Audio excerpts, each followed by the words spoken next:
Well, it's that time again. Coffee time. Hey, good morning, everybody. It's Rental Robert. I appreciate you tuning into the channel. Man, we got some things today. I read a book this morning. Yes, the whole book. And I want to share with you some of the things that I found. They're going to help me tremendously. This is the book right here. It's not a real big book.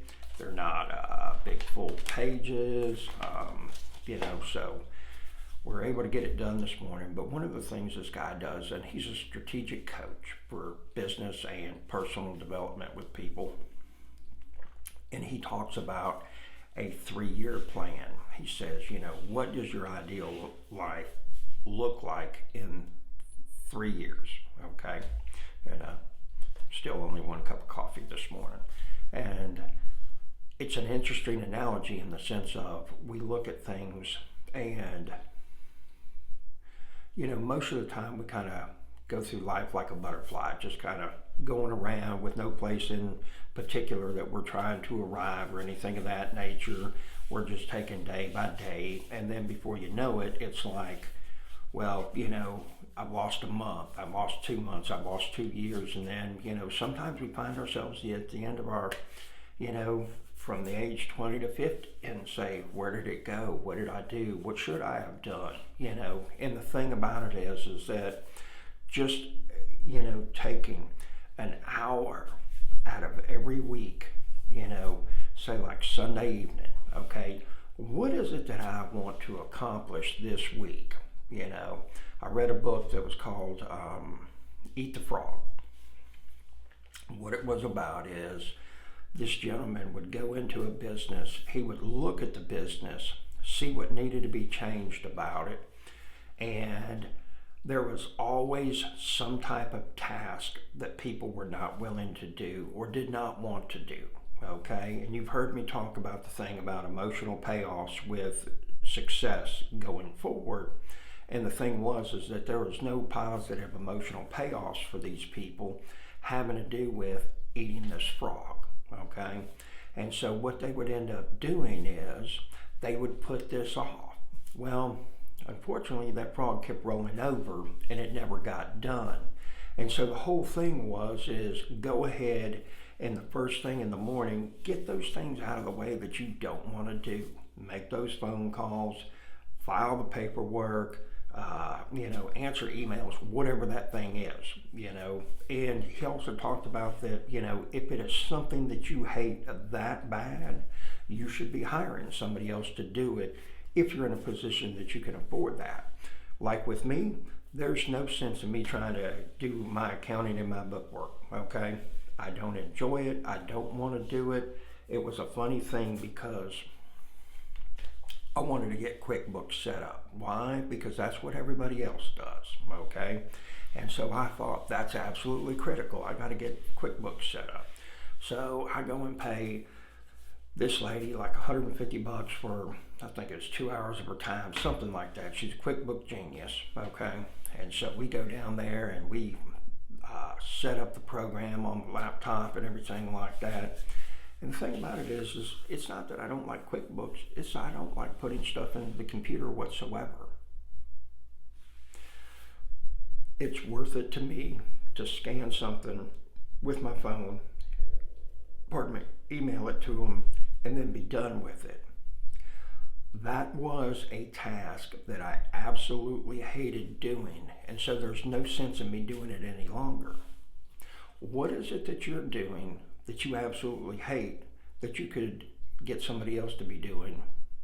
And here's the thing is you might not be able to afford it monetarily at this moment, but maybe if you go to a bookkeeper and say like you're cut grass and go and say, hey, look, how about if I cut your yard and you do my books?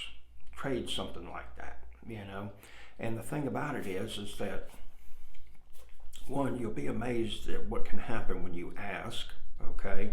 Number two, if you never ask, you'll never know, all right? So get out there, whatever it is, that frog that you got in your life, let's get that thing out of the way, because a lot of times that's what's holding us back from where it is that we want to be at, what it is that we want to be doing, all of those things. So The thing about it is that, you know, in this book it talks a lot about, they call it danger, opportunities, and strengths, DOS, DOS. And one of the things he talks about tremendously in there is that, you know, there's always going to be things that you don't want to be doing. And, you know, if you'll take those things and, you know, kind of come up with a plan, before you know it, when you got 1 week of success, that's awesome. Then you get 2 weeks of success, you know. And a story about me is I used to work with the cable company.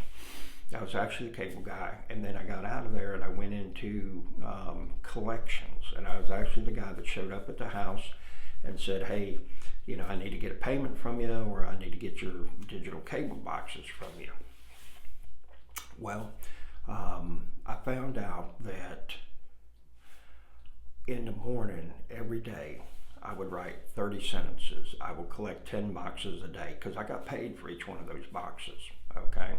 And I'd write 30 sentences. I will collect 10 boxes today. I will collect 10 boxes today. Within a week's time, my numbers went up 30%, okay? What I did by doing that was give myself a raise of about $1,800 a month,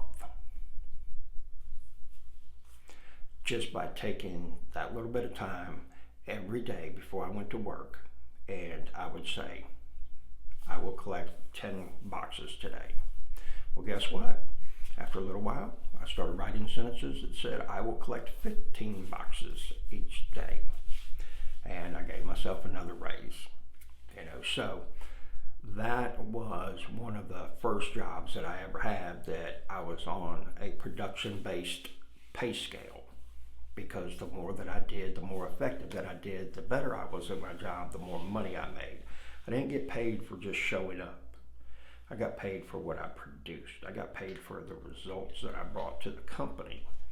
And as a result, I did real well. And so I would plan my days out, and that way I was a lot more effective. I would get it situated in the morning as far as, you know, I'm going to these addresses, and it'd be on a nice route instead of going here, back over here and everything, you know. So I would run my route. And, you know, as a result, I was much more effective. Just give it a shot. Try something new, you know. And I know it's Monday morning. Try something, you know, make your plan for the rest of the week tonight. And say, hey, I'm going to get these things accomplished, you know, Tuesday through Friday. And just put a pen to piece of paper and see what happens. I hope you have a very wonderful day. If you need me, my email's in the description. Give me a call or send me an email. Ding, ding. Hit that like button for me, please. I greatly appreciate when you all subscribe and tell your friends about me. Thank you very much.